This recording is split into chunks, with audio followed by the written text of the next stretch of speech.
الشوق. بسم اللہ والصلاۃ والسلام علی رسول اللہ. ایک نئی حدیث پاک کے ساتھ حاضر ہوا ہوں. مسلم شریف کی حدیث پاک ہے، قال رسول اللہ صلی اللہ تعالی علیہ وآلہ وسلم ان اللہ لا ينظر الى صورکم واموالکم ولکن ينظر الى قلوبکم واعمالکم. مسلم شریف کی حدیث پاک ہے، میرے حضور فرماتے ہیں بے شک اللہ تبارک و تعالی تمہاری صورتوں اور تمہارے اموال کی طرف نہیں دیکھتا، بلکہ وہ دیکھتا ہے تو تمہارے دل اور تمہارے اعمال کی طرف دیکھتا ہے. اب یہ حدیث پاک ہمیں سبق سکھاتی ہے کہ بے شک اگر آپ کے پاس اموال زیادہ ہو، آپ کے پاس جائیداد، بینک بیلنس، کوٹھیاں ہوں، آپ کے پاس اچھی صورت ہو، لیکن اگر آپ کے اعمال اچھے نہ ہوئے، آپ کی نیت اچھی نہ ہوئی، آپ کی نیت خالص نہ ہوئی، تو آپ کی تمام نیکیاں جو آپ نے بظاہر لوگوں کو دکھانے کے لیے کی ہوئی وہ اللہ کے ہاں مردود ہو جائیں گی. لیکن اگر بظاہر لوگوں کی طرح، لوگوں کی نظر میں آپ کا لباس اچھا نہ ہوا، اگر آپ کا مال و متاع آپ کے پاس نہ ہوا، لیکن اس کے باوجود اگر آپ کا باطن صاف رہا، اگر آپ کی نیت خالص تھی، آپ کی نیت اخلاص والی تھی، تو اللہ تبارک و تعالیٰ کے ہاں آپ کا وہ عمل بھی مقبول ہو جائے گا. اب ہم لوگوں کی سب سے بڑی بیماری یہی ہے کہ ہم لوگوں کو ان کے ظاہر سے جانچنا شروع کر دیتے ہیں.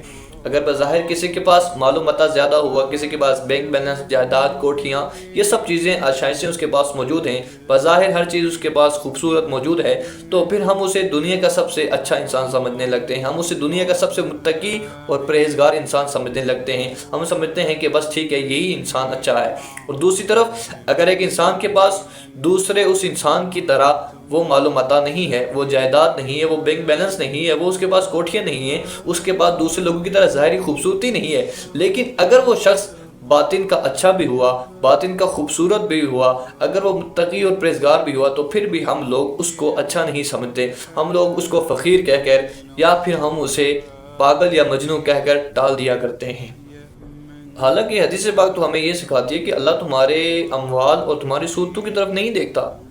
اللہ تعالیٰ تو دیکھتا ہے کہ تم نے نیت کیا کی ہے.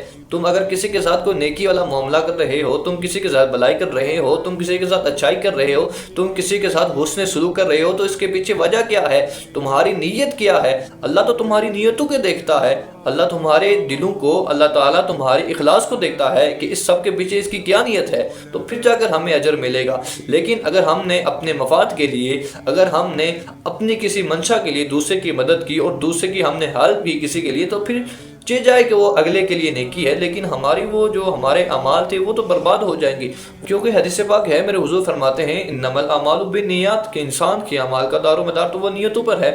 اب اگر آپ ایک شخص کے ساتھ نیکی کرتے ہیں، اس کے ساتھ حسن سلوک کرتے ہیں، تو پھر وہاں پر آپ کی نیکی دیکھی جائے گی، وہاں پر آپ کی نیت دیکھی جائے گی، وہاں پر آپ کا حسن سلوک کا رویہ دیکھا جائے گا، اور اس کے ساتھ آپ کا اخلاص دیکھا جائے گا کہ یہ کام یہ کر رہا ہے تو اس کے پیچھے اس کی وجہ کیا ہے، اس کا مفاد کیا ہے. لیکن اگر آپ اس میں مخلص ہوئے، آپ کا اخلاص فی الدین ہوا، اخلاص فی اللہ ہوا، تو پھر وہ آپ کے اعمال اللہ کے ہاں مقبول ہو جائیں گے. اس لیے کوشش کریں کہ آپ جو بھی کوئی نیک اعمال کریں، جو بھی کوئی نیکی والا کام کریں، کسی کے ساتھ حسن سلوک کریں، کسی کے ساتھ بھلائی کریں، تو محض اللہ کی رضا کے لیے اور اللہ کی خوشنودی کے لیے آپ وہ عمل کریں، تاکہ اللہ تعالیٰ کے ہاں آپ کے وہ اعمال قبول کیے جائے، ورنہ وہ اعمال آپ کے اللہ کے ہاں مردود ہو جائیں گے. اللہ تبارک و تعالی ہم سب کو قرآن و سنت پر عمل کرنے کی توفیق عطا فرمائے.